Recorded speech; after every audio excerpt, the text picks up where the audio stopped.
রাশিয়ায় নিজেদের সৈন্য পাঠানো নিয়ে স্বীকার করা কিংবা অস্বীকার কোনো উত্তরই দেয়নি উত্তর কোরিয়া। তবে স্থানীয় সময় সোমবার 28 এপ্রিল প্রথমবারের মতো নিশ্চিত করা হয়েছে যে দেশটি ইউক্রেন যুদ্ধে রাশিয়ার হয়ে লড়াই করতে তাদের সৈন্য পাঠিয়েছে। বান্ডেল থাকলে প্রতি সেনমানিতে টাকা বাঁচবে। বিকাশ সেনমানি বান্ডেল কিনে জিতুন প্রতি লেনদেনে। এক প্রতিবেদনে ব্রিটিশ সংবাদ মাধ্যম রয়টার্স এ তথ্য জানায়। উত্তর কোরিয়ার রাষ্ট্রীয় বার্তা সংস্থা KCNA-এর এক প্রতিবেদনে বলা হয়েছে, পিয়ংইয়ং এর সামরিক বাহিনী দাবি করছে যে তাদের সৈন্যরা ইউক্রেনের কুরস্ক সীমান্ত অঞ্চল পুরোপুরি মুক্ত করার জন্য রাশিয়ান বাহিনীকে সহায়তা করেছে।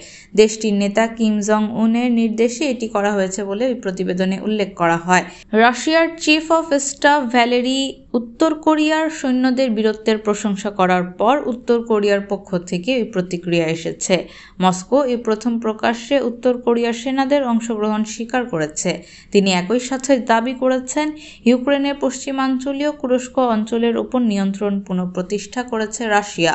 ইউক্রেন অবশ্যই এই দাবি প্রত্যাখ্যান করেছে।